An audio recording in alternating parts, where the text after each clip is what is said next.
सम्माननीय प्रधानमन्त्रीजीको आफ्नै वडामा चाहिँ केही पनि जाने भएन, किनभने त्यहाँ रुखले जितेनै क्या हो। डडेलधुरामा मेडिकल कलेज जाने भएछ, कुन पालिकामा कांग्रेसले जित्या छ त्यसमा जाने होला, कहाँनिर जाने हो धन। अमरगढी जित्या छ कि छैन? सहायक मन्त्री कोही आयो भने थुर थुर थुर थुर थुर थुर, तपाईहरुको 3 दिन काम जरो हट्दैन। उत्पादनशील र रोजगारमूलक क्षेत्रमा कर्जा प्रवाह सहज बनाइनेछ। वर्षको पहिलो 10 महिना, वर्षको पहिलो 11 महिना, वर्षको पहिलो 12 महिना यस्तो पनि भनेको चाहिँ मैले सुनेको थिएँ। वर्षको पहिलो 10 महिनामा, दोस्रो 10 महिना हुन्छ वर्षमा कि हुँदैन? दोस्रो 10 महिना हुँदैन भने पहिलो 10 महिना कहाँबाट आयो हजुर? जितेकोमा गर्व गरिराख्नै भएको छ होला। धेरै फुरफुर देखिन्छ, चाहँदैन, लाचार छ यो लाचार छाया भयो यो सरकार कि अहिलेको यो गठबन्धन नामको कृत्रिम आर्टिफिसियल पासा फ्याँकेर ल्याएको सरकार, यो अस्थायी सरकार, म्यादी सरकार हो। नमुना मात्रै, एक सितो भात छामेपछि भात पाको कि पाकेन भन्ने बुझिन्छ। यही तथ्याङ्कले प्रथम मासिक बढी बुझियो नि, दोस्रो 10 मासिक। सभामुख महोदय, यी तथ्याङ्क नभएर मिथ्याङ्क हुने।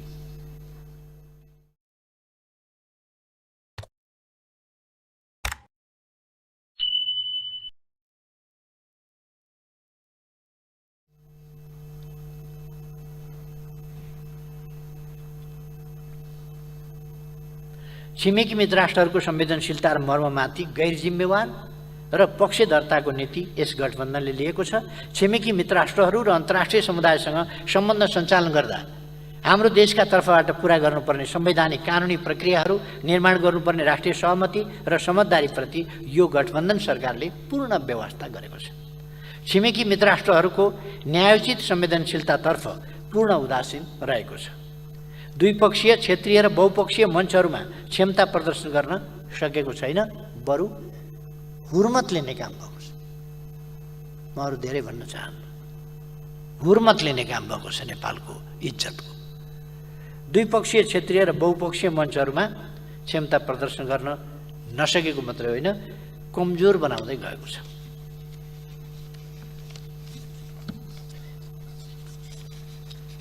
हाम्रो परराष्ट्र नीतिलाई असन्तुलित, आवेगपूर्ण र गठबन्धनको सत्ता स्वार्थमा सङ्कुचित बनाएको छ। मैले बोलेका कुराहरूमा यदि सत्ता पक्षीय नेताजीहरूलाई कुनै आपत्ति छ भने तथ्य प्रमाण सहित यहाँहरूसँग बहस गर्न सदैव तत्पर रहेको कुरा म यहाँहरूलाई निवेदन गर्छु। कुनै पनि मिथ्या आरोप होइन, सत्य तथ्यमा आधारित कुरा म भनिरहेको छु। राष्ट्रिय स्वार्थतर्फ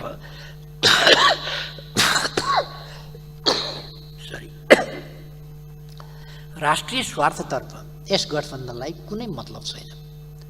सुरुका हाम्रा कमजोरीले पछि छिमेकी मित्र राष्ट्रहरू र विश्व समुदायसँगको सम्बन्धमा असमझदारी बढ्न सक्छ, त्यता पनि यसको एका छैन। नेपाली कांग्रेस जहिले जहिले सरकारमा पुग्छ, प्राकृतिक स्रोत साधनको उपयोग सम्बन्धी आयोजनाहरूमा स्वेच्छाचारी ढङ्गले राष्ट्र र जनतालाई बिर्सेर आफूलाई सर्वेसर्वा ठानेर एकतर्फी निर्णयमा जान खोज्छ। यो इतिहास हो। बुढी गण्डकीको विषय, अरुण चौथोको विषयमा सिङ्गो राष्ट्र, राज्य संयन्त्र, सम्मानित संसद र प्रतिपक्ष बेखबर छ। यति मात्र होइन, विदेशी कूटनीतिज्ञहरू, मन्त्रीहरू, प्रतिनिधिहरूको भ्रमणलाई न्यूनतम कूटनीतिक मर्यादा र अन्तर्राष्ट्रिय मान्यता अनुकूल बनाउन यो सरकार सक्दैन, चाहँदैन, लाचार छ। यो लाचार छाया भयो यो सरकार। निरीह स्कटिङ दिएर एउटा सहायक मन्त्री आउँदा गुम्बामा कहाँ कहाँ। अनि कस्तो कस्तो छिमेक सम्बन्धप्रतिको हाम्रो इमान्दारिता हुन्छ कि हुँदैन। अनि हाम्रो संविधानले भनेको तटस्थ, हाम्रो संविधानले भनेको आफ्नो राष्ट्रिय स्वतन्त्रता र स्वतन्त्र परराष्ट्र नीति, आन्तरिक नीति तय गर्ने हाम्रो क्षमता। कुनै पनि राष्ट्रका कहाँ जाने, कहाँ जान नदिने, कहाँ घुम्ने, कहाँ घुम्न नजाने।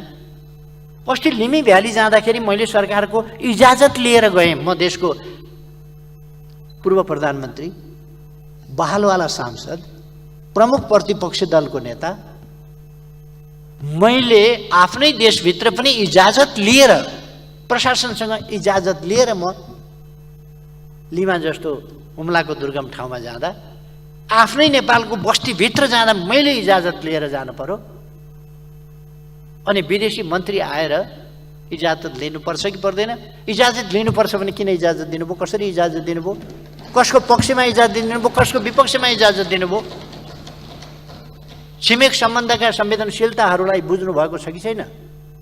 अहिलेको सरकारले बुझ्छ कि बुझ्दैन? गठबन्धनले बुझ्छ कि बुझ्दैन? अनि कति लाचारी, सत्ता कति प्यारो, बाटै पछि सत्ता फुत्किहाल्छ, उम्किहाल्छ। कस्तो अचम्मको, कति नाजुक तपाईहरूको यो गठबन्धन बलियो छ भन्नुहुन्छ। तर एउटा विदेश मन्त्री कतैको, विदेश मन्त्री पनि होइन, सहायक मन्त्री कोही आयो भने थुर थुर थुर थुर थुर थुर, तपाईँहरूको 3 दिन काम जरो हट्दैन। अनि कसरी आफ्नो स्वाधीनताको तपाईँहरू रक्षा गर्नुहुन्छ?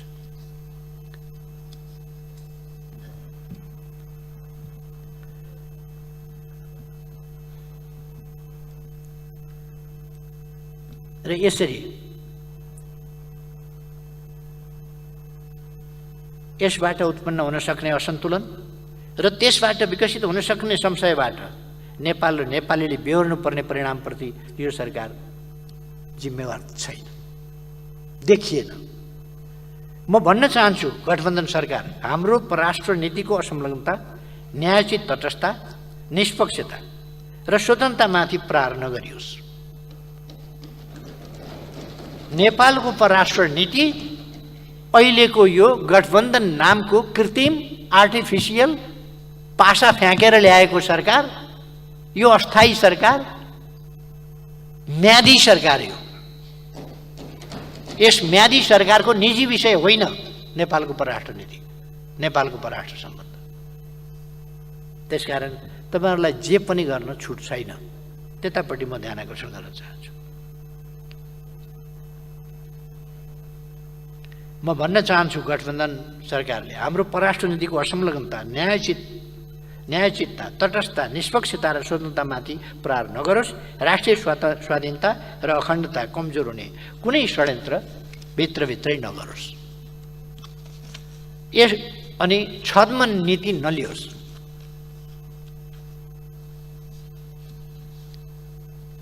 एकातिर हामी एकचिन नीतिमा नेपाल छ भन्छौँ। सम्माननीय प्रधानमन्त्रीज्यू, मैले उठाएका प्रश्नहरूको यहाँको जवाफ आउनुपर्छ। नेपाल एकचिन नीतिमा छ कि छैन?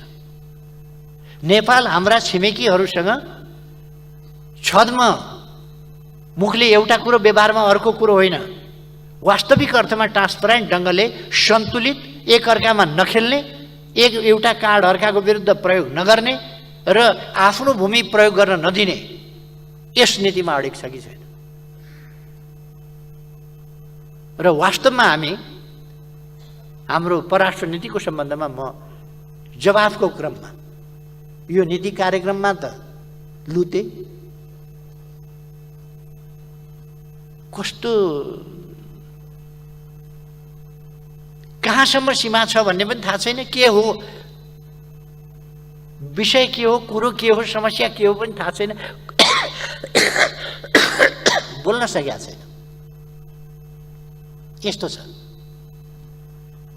कमसेकम सम्माननीय प्रधानमन्त्रीज्यूबाट जवाफमा यो स्पष्टता साथ आओस् र यस गरिमामय सदनलाई स्पष्ट शब्दमा जवाफ चाहियो। सभामुख महोदय, काङ्ग्रेसको शासन शस्त्र द्वन्द्व, भूकम्प र नाकाबन्दीबाट आक्रान्त अर्थव्यवस्थालाई नेकपा एमालेका सरकारका नीतिहरूले केही उत्साहजनक उपलब्धिसहित सबलीकृत गर्दै थिए। अहिले यो गठबन्धनी सरकारले अर्थतन्त्रलाई तहस नहस बनाएको छ, यो दुनियाँलाई थाहा छ। मूल्य वृद्धि अकासिएको छ, बेरोजगारी बढेको छ, व्यापार घाटा चुलिएको छ, वैदेशिक मुद्राको सञ्चिति अर्थतन्त्रलाई धरापमा पार्ने, औषधि तथा स्वास्थ्य उपकरण, खाद्यान्न, निर्माण सामग्री, शैक्षिक सामग्री लगायतका अत्यावश्यक सामग्रीहरूको आयातमा गम्भीर प्रतिकूल असर पर्ने गरी कम भएको छ। यस गठबन्धनी सरकारले अर्थतन्त्रलाई सङ्कटापन्न बनाएको छ। अर्थतन्त्र सञ्चालनका सम्बन्धमा गठबन्धन सरकारको अराजक व्यवहारको कारणले मौद्रिक तरलताको समस्याले गम्भीर रूप लिएको छ। लगानीको क्षेत्र समस्याग्रस्त भएको छ। बचतको स्थिति यस्तो छ कि विकास निर्माणका कामको ठेक्का लिएका ठेकदारहरूले काम सम्पन्न गरेर भुक्तानी माग्न आउँदा भुक्तानी दिन सक्ने अवस्था छैन। राष्ट्रिय बचत र वैदेशिक मुद्राको सञ्चितिको गलत, असन्तुलित र गैर जिम्मेवार प्रयोग गर्नुका साथै वैदेशिक ऋणको अपचलन गरेर अर्थतन्त्रमा अहिले देखिएको लाज ढाक्ने प्रयास गरेको छ। यो गठबन्धनी सरकारले अर्थतन्त्रका समस्या सम्बोधन गर्नका लागि कुनै ठोस नीति कार्यक्रम देखेको छैन र मुलुकलाई गम्भीर आर्थिक सङ्कट हुँदै असफलतातर्फ धकेल्दैछ।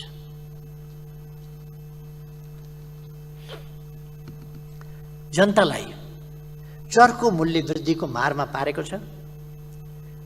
धेरै पर जानु परेन, मैले अहिले समय पनि छैन मसँग, धेरै टाढा जानु परेन कि उदाहरणका लागि हरेक वस्तुको मूल्यलाई प्रभावित गर्ने पेट्रोलियम पदार्थको मूल्य 15-15 दिनमा अन्तर्राष्ट्रिय बजारमा आएको मूल्य अनुसार समायोजन गर्न पर्ने मूल्य समायोजनको नीतिको सट्टा यसै महिनाको पहिलो हप्ता 2 पल्ट 10 रुपियाँका दरले वृद्धि गरिन्छ। एक हप्तामा, 1 गते र 9 गते, एक हप्ताभित्र 2 पल्ट मूल्य वृद्धि गरिन्छ।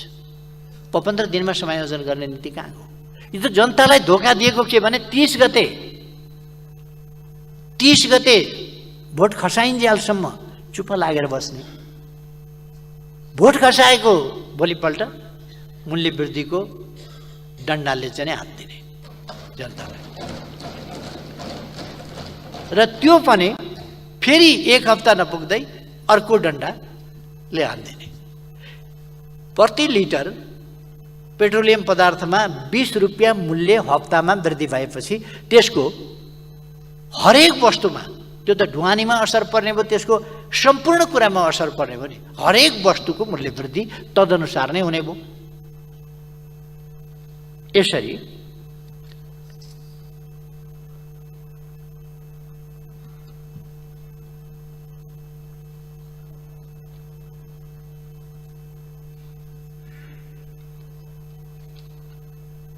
यो मूल्य वृद्धिको प्रवृत्ति चाहिँ अभूतपूर्व रहेको छ। यसको पछाडि यो मूल्य वृद्धिको सन्दर्भमा पनि यसले कीर्तिमान कायम गरेको छ, अहिले नकारात्मक कीर्तिमान। यसको कारणको पछाडि पनि म पछि आउनेछु।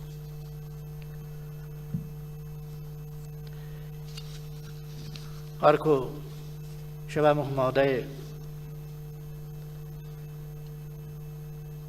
तथ्याङ्कहरू पनि गलत भ्रामक तथ्याङ्कहरू प्रस्तुत गरेका छ। प्रस्तुत नीति कार्यक्रमको बुँदा नम्बर 9 मा असहज परिस्थितिका बावजुद यस वर्षको प्रथम 10 महिनासम्ममा थप 638 मेगावाट विद्युत उत्पादन भएको छ भनेको छ। कुन आयोजनाबाट? 38 रुपियाँ प्रति युनिट किनेर नेपाली जनताको ढाड सेकाएको कुरा के यही हो 638 मेगावाट विद्युत? फेरि मैले यो वर्षको पहिलो 10 महिना भनेको त कहिल्यै पनि यस्तो टर्मिनोलोजी मैले सुनेको पनि थिइनँ। वर्षको पहिलो 10 महिना, वर्षको पहिलो 1 महिना भन्ला, वर्षको पहिलो 2 महिना भन्ला, पहिला त्रैमासिक, प्रथम त्रैमासिक भन्ला, प्रथम चौमासिक भन्ला, द्वितीय त्रैमासिक भन्ला, द्वितीय चौमासिक भन्ला, अर्धवार्षिक भन्ला। तर वर्षको पहिलो 10 महिना, वर्षको पहिलो 11 महिना, वर्षको पहिलो 12 महिना यस्तो पनि भनेको चाहिँ मैले सुनेको थिएँ। वर्षको पहिलो 10 महिनामा, पहिलो 10 महिना, बाँकी कति रह्यो वर्षमा? दोस्रो 10 महिना हुन्छ वर्षमा कि हुँदैन? दोस्रो 10 महिना हुँदैन भने पहिलो 10 महिना कहाँबाट आयो हजुर? यो कस्तो भाषा हो? कति साह्रो नेपाली जनतालाई अल्म ल्याएको हो यो। औँलामा थुक राखेर सारे भन्दा पनि बढी चटक भयो यहाँहरूको। कहाँबाट यो 638 प्रथम 10 महिना? कुन आयोजना सुरु गर्नुभयो, कुन आयोजना पुरा गर्नुभयो, कुन आयोजनाबाट 638 मेगावाट विद्युत निकाल्नु? 38 रुपियाँ प्रति युनिट विद्युत नेपालीलाई बेच्नुहुन्छ। त्यहाँ पनि अर्को फेरि थुक सार्ने चलाकी देखाउनुहुन्छ। त्यो के भने 9 रुपियाँ मात्रै जनतालाई तिराउने, बाँकी त विद्युत प्राधिकरणले बिहोर्छ। विद्युत प्राधिकरणले घरभर ल्याएर बिहोर्छ कि नेपाली जनताको पैसा, नेपाली जनताले सञ्चित गरेको पैसाबाट गुल्छर्रा उडाएको हो यो। अनि जनताले तिर्नु पर्दैन अरे, कहाँबाट जनताले तिर्नु नपरेर कहाँबाट ल्याएको पैसा त्यो बताइदिनुहोस् त। सधैँका लागि होइन, यो केही समयका लागि। सधैँका लागि त तपाईँहरूलाई फालेर भए पनि, अर्को सरकार बनाएर भए पनि लोड सेडिङ त अन्त्य गरिन्छ नि, बिजुली त निकालिन्छ नि। कहाँको सधैँका कुरा गरिराख्या? सधैँका लागि होइन है यो। अरे सधैँका लागि तपाईँहरूले के गर्न पाउनुहुन्छ? सधैँका लागि यो केही पनि होइन।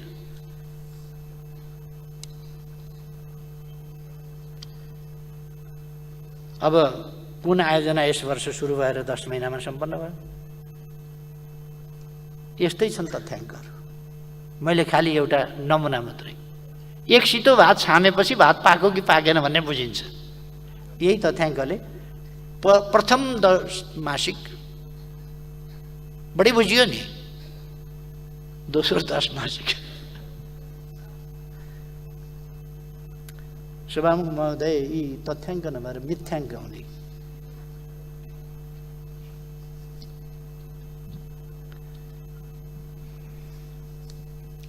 यिनीहरूको कुनै बेस लाइन पनि छैन, कुनै कम्प्लिसन पिरियड पनि छैन, के पनि छैन। यो एकदम हावा कुराहरू, नीति कार्यक्रम जस्तो गहन दस्तावेज। सरकारको नीति कार्यक्रम, सम्मानित राष्ट्रपतिज्यूबाट प्रस्तुत गर्ने नीति कार्यक्रम यस्ता दस्तावेज ल्याइन्छ।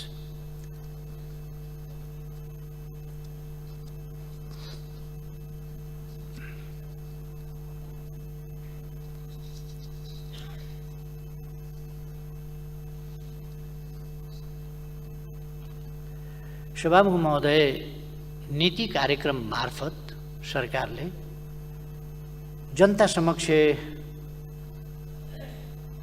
आफ्नो राष्ट्रिय सङ्कल्प राख्छ। राष्ट्रिय सङ्कल्प आफ्नो के हो, कहाँ पुग्ने हो, के गन्तव्य हो, कुन कुन क्षेत्रका गन्तव्य के हुन्, तिनीहरूलाई प्राप्त गर्ने नीति के हो, ती नीतिहरू प्राप्त गर्ने कार्यक्रम के हो, र त्यो कार्यक्रमका लागि कस्ता योजनाहरूका साथ सरकार अगाडि बढ्छ। त्यसमा नीतिगत पक्ष कस्ता छन् र कार्यक्रमिक पक्ष कस्ता छन् भन्ने कुराहरू नीति कार्यक्रममा वर्णित हुन्छ। राज्य सञ्चालनको बृहत्तर स्वरूप त्यसले प्रस्तुत गर्छ।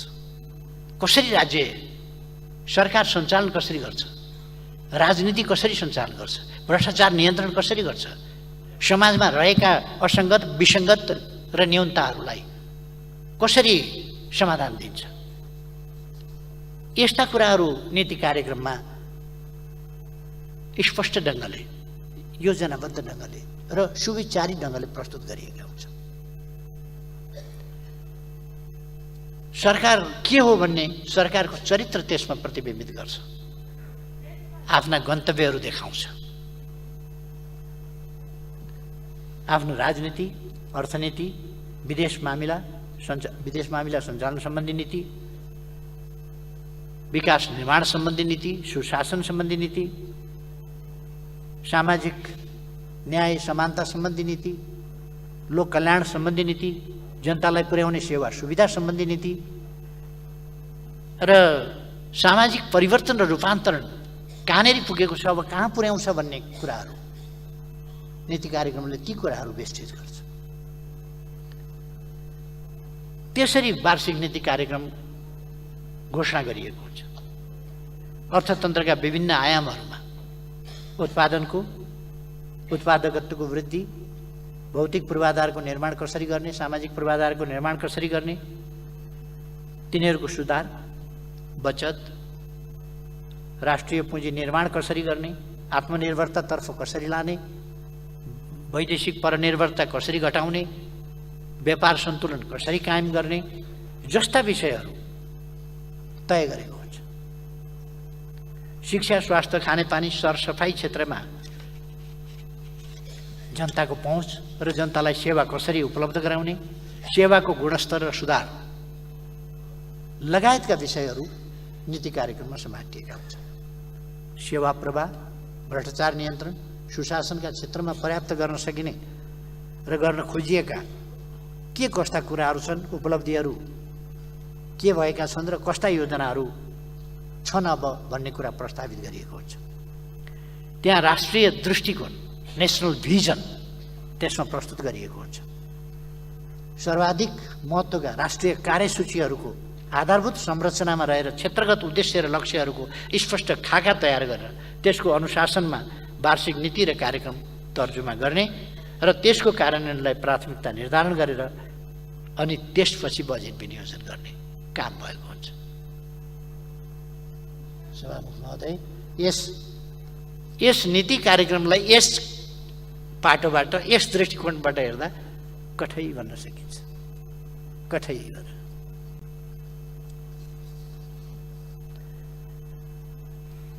म निकै उत्साहपूर्वक पर्खेर बसेको थिएँ परमादेशबाट जन्मिएको गठबन्धनी सरकारको वार्षिक नीति तथा कार्यक्रम सुन्नका लागि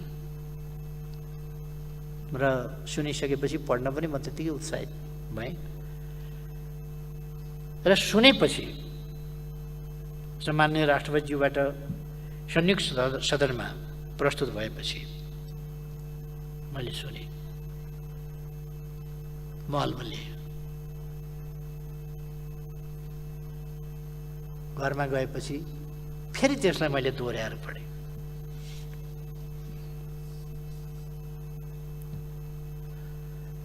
हाम्रा पूर्व पश्चिम राजमार्गहरू, रणनीतिक राजमार्गहरू, उत्तर दक्षिणका करिडोर राजमार्गहरूलाई 4 लेनमा विस्तार गर्ने, आधुनिक डिजाइनका सुरुङ मार्गहरू निर्माण गर्ने, सबै स्थानीय तहका सदरमुकाम र वडा केन्द्रसम्म पक्की सडक निर्माण गर्ने नीति तथा कार्यक्रम एमालेको सरकारले अघि सार्दा असम्भव, दिवा स्वप्न र उल्टो विकासका नीति बनिएको थियो हिजो।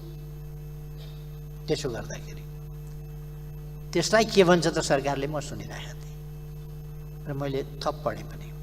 पूर्व पश्चिम विद्युतीय रेलमार्ग, उत्तर दक्षिण रेलमार्ग, छिमेकी मित्र राष्ट्र भारत र चीनसँग सामुद्रिक बन्दरगाह प्रयोग गरी समुद्रमा राष्ट्रिय ध्वजाबाहेक पानी जहाज सञ्चालन गर्ने, अन्तरिक्षमा आफ्नो सेटेलाइट स्थापना गर्ने, आफ्नै सेक्युरिटी प्रिन्टिङ प्रेस स्थापना गर्ने नीति तथा कार्यक्रम घोषणा गर्दा त अब यो एमाले सरकारले देशलाई सिद्ध्याउने भयो भनेर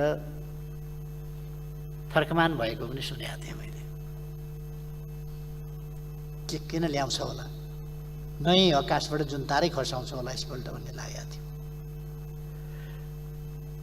प्रत्येक स्थानीय तहमा 5 देखि 15 शय्यासम्मको आधारभूत अस्पताल, जिल्ला अस्पतालहरूलाई 25 देखि 50 शय्यासम्मको अस्पताल र अञ्चल अस्पताललाई 200 शय्याको जनरल अस्पतालमा स्तरोन्नति गर्ने, केन्द्रीय अस्पतालहरूलाई 500 शय्याको विशेषज्ञ अस्पतालका रूपमा विकास गर्ने कार्यक्रम कार्यान्वयन गर्दा चर्को विरोध गरेको सुनेको थिएँ मैले। नेपाली काङ्ग्रेसले यी सबै कार्यक्रमहरू नेपाली काङ्ग्रेसको नीतिमा अनावश्यक, देवा स्वप्न, उल्टो विकास हुने भएकाले नेकपा एमाले सरकारले सुरु गरेका यी सम्पूर्ण नीति तथा कार्यक्रमहरू खारेज गरिएका छन् भन्ने घोषणा गर्ला भन्ने मैले सोचेको थिएँ। नयाँ ल्याउला भन्ने सोचेको थिएँ।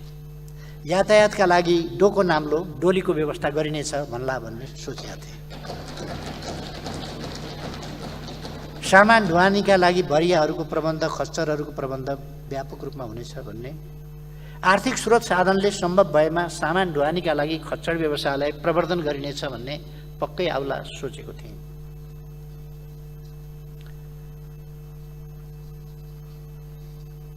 यस्तो कार्यक्रमहरू आउला भनेर सुनेर बस्या त केही पनि छैन बा। उही हिजोकै कुराहरू दोहोऱ्याएको छ, फेरि खुरु खुरु खुरु जेलले धारे हात लाएर शराब पिएको थियो, जुन कारणले सरकार नहटाइ नभएको थियो। तिनै कुराहरू फेरि खुरुखुरु ल्याएको छ।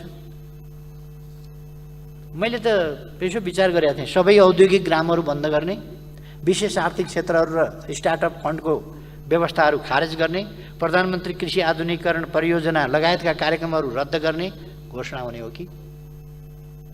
व्यग्रतापूर्वक म सुन्दै थिएँ, पछि पढेँ पनि। समृद्ध नेपाल र सुखी नेपालीको राष्ट्रिय आकांक्षा पूरा गर्नका लागि हामीले सुरु गरेका स्वास्थ्य बिमा कार्यक्रम, सामाजिक सुरक्षा कार्यक्रम, तराई मधेस समृद्धि कार्यक्रम, सघन शहरी विकास कार्यक्रम, प्रधानमन्त्री रोजगार कार्यक्रम, राष्ट्रपति शैक्षिक सुधार कार्यक्रम बन्द गरिने हो कि। ध्यानपूर्वक पढ्दै थिएँ। पढिसक्दा म आश्चर्यमा परेँ।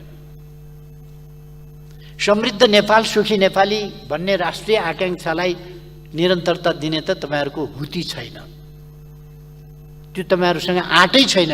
कहाँ समृद्ध नेपाल, कहाँ सुखी नेपाली, यस गठबन्धनले बनाउने कल्पनै गर्न नसक्ने कुरा हटाउनु भएछ। त्यो राम्रो भयो, किनभने तपाईँहरूको बुताकै कुरा होइन, त्यो नराखेको पनि ठिक छ। किन डाट्नु? एउटा कुरा चाहिँ तपाईँहरूले नडाटेकै जस्तो देखियो।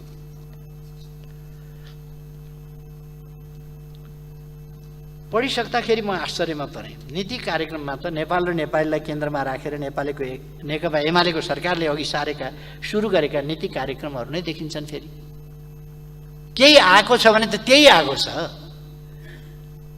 केही आएको छ भने त्यही आएको छ। एमालेले अगाडि सारेका कुरा तिनै छन् जसलाई काङ्ग्रेसले यसै सम्मानित सदनमा मात्र होइन, देशव्यापी प्लेटफर्महरूमा समेत चर्को विरोध गर्थ्यो। अब सूर्य जस्तै छर्लङ्ग भएको छ कि नेपाली काङ्ग्रेससँग नेपाल र नेपालीको विकास, समृद्धि, राष्ट्रिय स्वाभिमान र सम्मान अभिवृद्धि गर्नका लागि कुनै नीति छैन, कार्यक्रम छैन, भिजन छैन, योजना छैन, मार्गचित्र हुने कुरै भएन, गन्तव्य सन्तव्य केही छैन।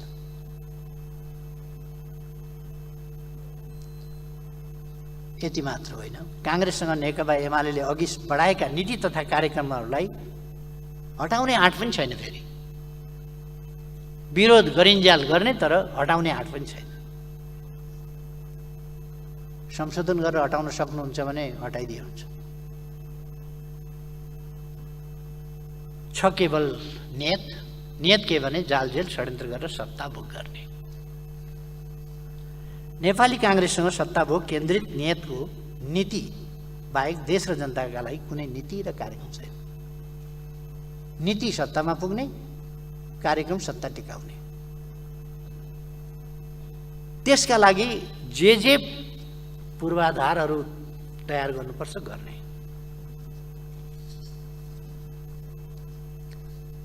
यस नीति कार्यक्रमले त्यही प्रमाणित गरेको छ।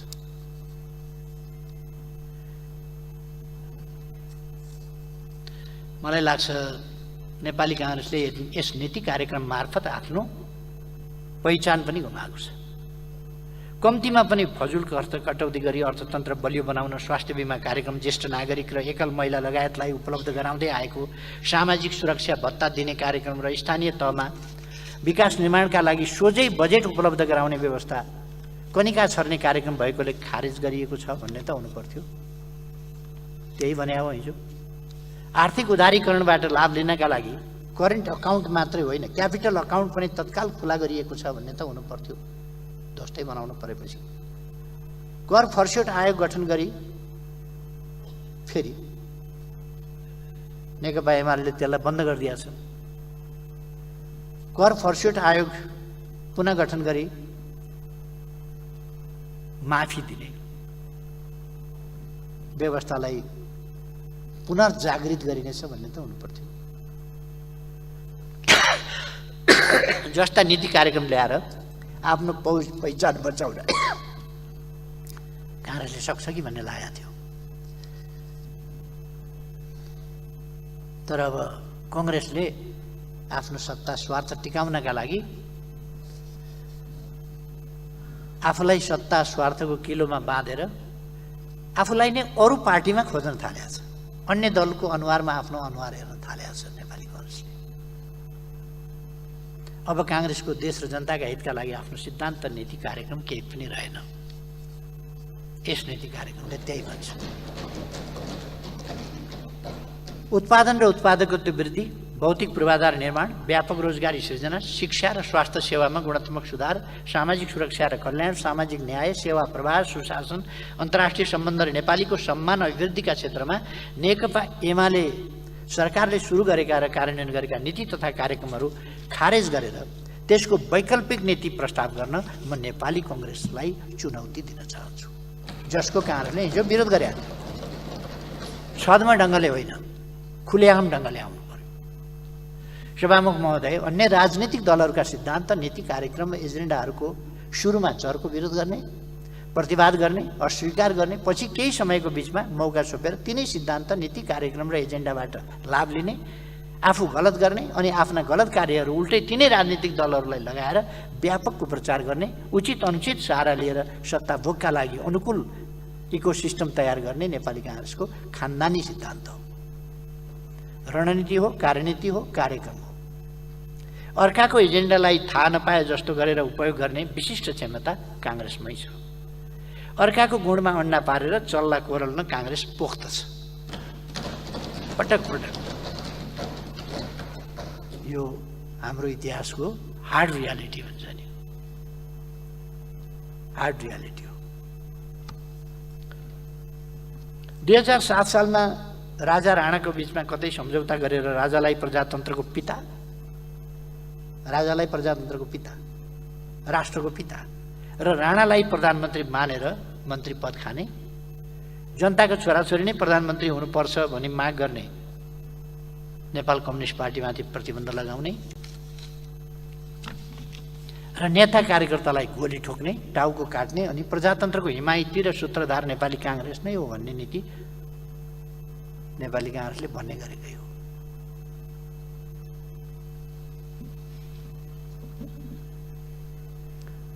संविधान सभाको निर्वाचन छोडेर राजाले दिएको सर्वाधिकार मात्र होइन, अवशिष्ट अधिकार निरपेक्ष रूपमा राजामै रहेको संविधान मान्ने, राजाले गराएको संसदीय निर्वाचन स्वीकार गर्ने, आफ्नो प्रचण्ड बहुमत 74 सिट भएको संसदलाई राजाले विघटन गर्दा 4 सिट भएको, त्यति बेला 4 सिट भएको कम्युनिस्ट पार्टीले विघटित संसद नै पुनर्स्थापना हुनुपर्छ भनेर माग गर्दा त्यसमा पनि सहमत नहुने र सहकार्य गर्न नमान्ने र त्यसरी अस्वीकार गरेर निर्दलीय पञ्चायत र निरङ्कुश राजतन्त्रलाई मजबुत बनाउने, बरु उसैसँग घाँटी जोड्न जाने। कांग्रेसले निरङ्कुश राजतन्त्र र निर्दलीय पञ्चायतको अन्त्यका लागि औपचारिक रूपमा कहिल्यै माग गरेन। यसका लागि नेपाल कम्युनिस्ट पार्टीले अघि सारेका कुनै पनि प्रस्तावहरू स्वीकार गरेन। बरु 36 सालको जनमत सङ्ग्रहपछि त नेपाली कांग्रेसले विधिवत रूपमा निर्दलीय पञ्चायत र निरङ्कुश राजतन्त्रलाई स्वीकार गरेको सार्वजनिक घोषणा नै गर्यो, किनभने जनमत सङ्ग्रहको परिणामलाई सगर्व स्वीकार गर्ने, पञ्चायतको जितलाई स्वीकार गर्ने र जनताको अभिमत हो भनेर स्वीकार गर्ने काम नेपाली कांग्रेसले गरेका थियो। खालि नेपाली कांग्रेसका नेताहरूको यसो विगततर्फ एक फ्ल्यास दिएको मात्रै।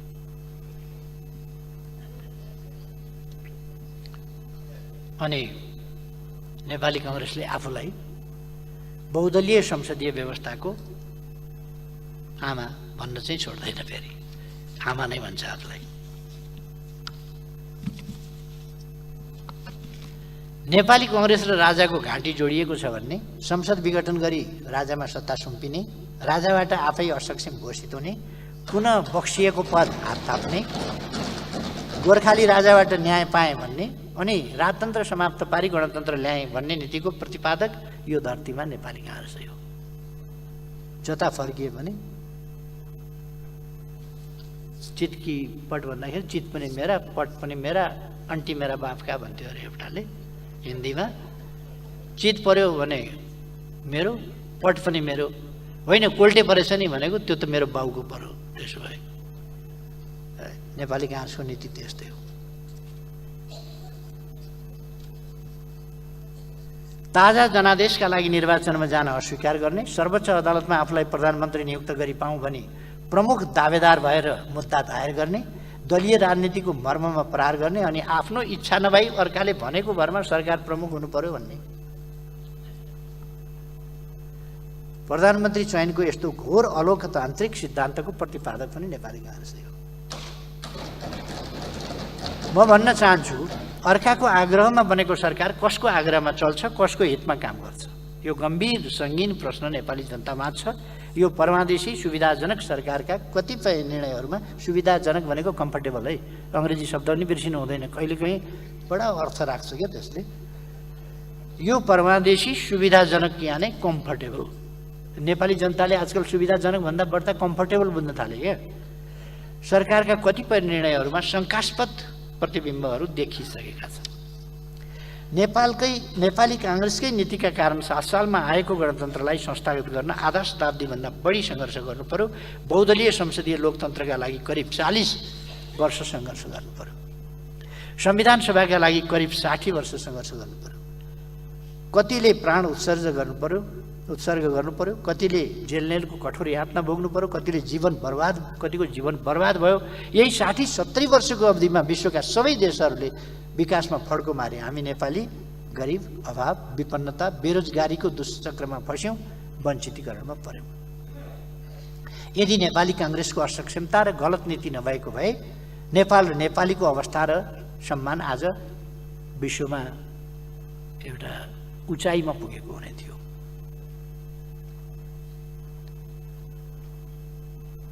हाम्रो देश समृद्ध भइसक्थ्यो, हामी सुखी भइसक्थ्यौँ।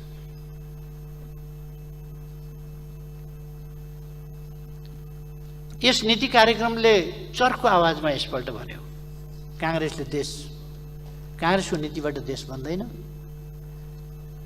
जनताले सुख पाउँदैनन्, काङ्ग्रेसले यस्ता काम गर्न सक्दैन। यसपल्टको नीति कार्यक्रमले झन् बढी चर्को ढङ्गले भन्यो, काङ्ग्रेसले देश र जनतालाई पटक पटक अँध्यारो सुरुङमा हालेको छ। यदि नेपाली काङ्ग्रेसको यस्तै नीति रहिरहने हो भने नेपाल र नेपालीले अरू धेरै दुःख पाउने अवस्थाबाट गुज्रिनु पर्नेछ। सभामुख महोदय, सेवा प्रवाह, भ्रष्टाचार नियन्त्रण र सुशासन प्रबन्धमा यो गठबन्धन सरकार दिशाविहीन र अराजक देखिएको छ।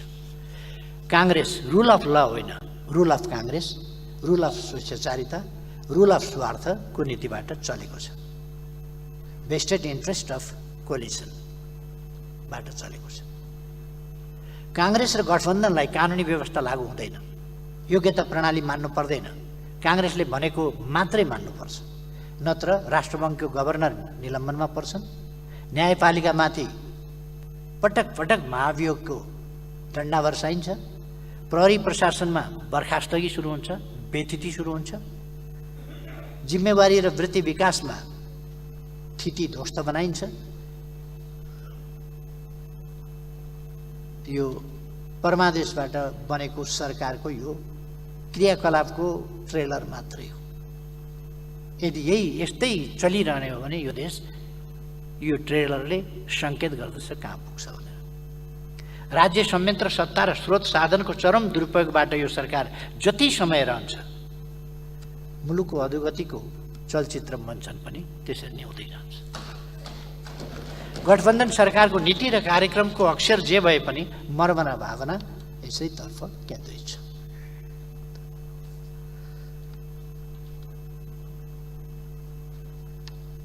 चुर्लुममा डुबेर भ्रष्टाचार आफू गर्ने, तर भ्रष्टाचारको लान्छना अन्यलाई लगाउने, भ्रष्टाचार गर्ने अनुकूल वातावरण बनाउन काङ्ग्रेस सफल देखिन्छ।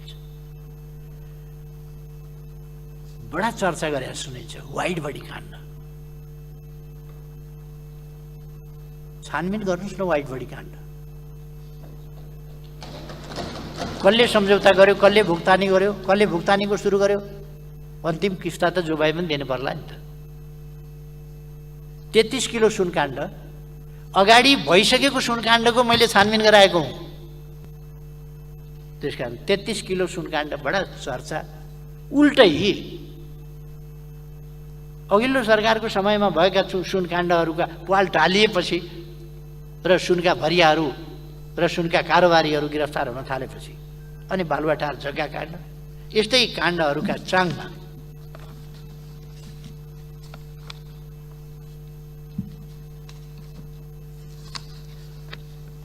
उभिएर गठबन्धन भएकै छ।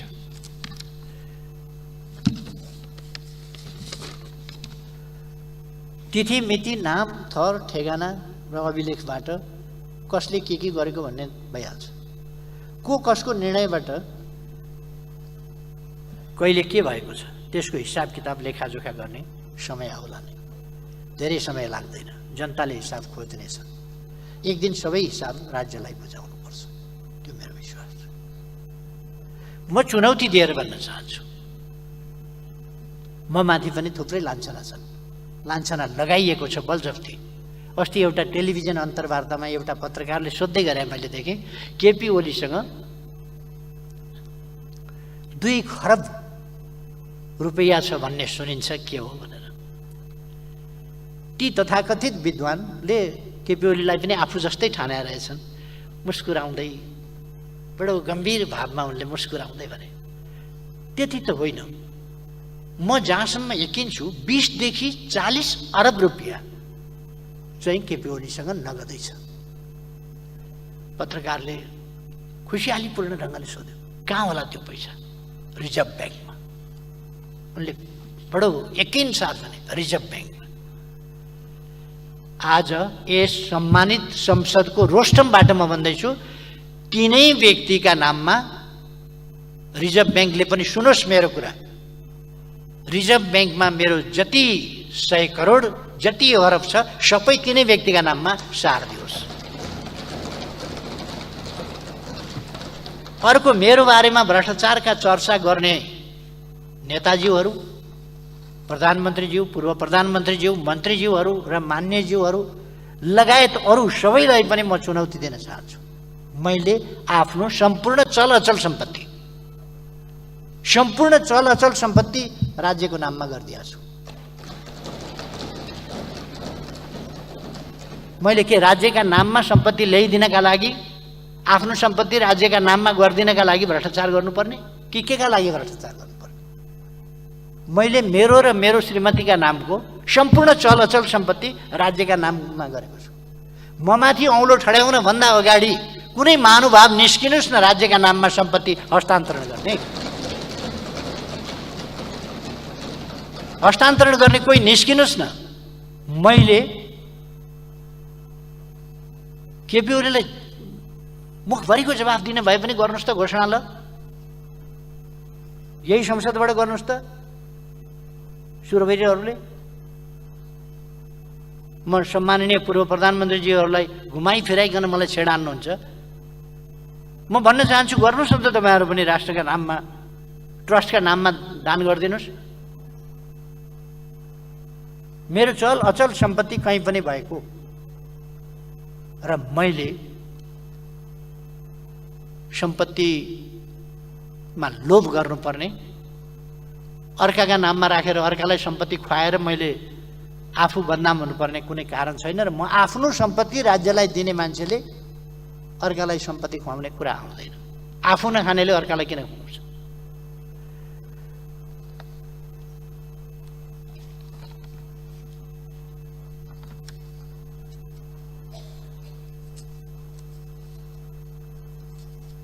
र सभामुख महोदय, यस नीति कार्यक्रमलाई कमसेकम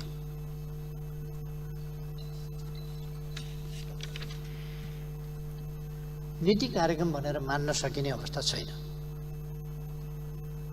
यो गठबन्धनले देशलाई चाहिएको आज के हो भन्दा, देशलाई चाहिएको युनिटी हो। एकताबद्ध भएर एकपल्ट यस देशमा जातीय पहिचानको राजनीतिका नाममा, जातीय नाममा, क्षेत्रीय नाममा, धार्मिक नाममा, अनेक नाममा नेपाली जनतालाई परस्परमा घृणा फिजाउन खोजियो, भिडन्तमा लगाउन खोजियो, विभिन्न ढङ्गले जनतालाई विद्वेषको राजनीति गर्न सिकाइयो र देशलाई चिरा पार्न खोजियो।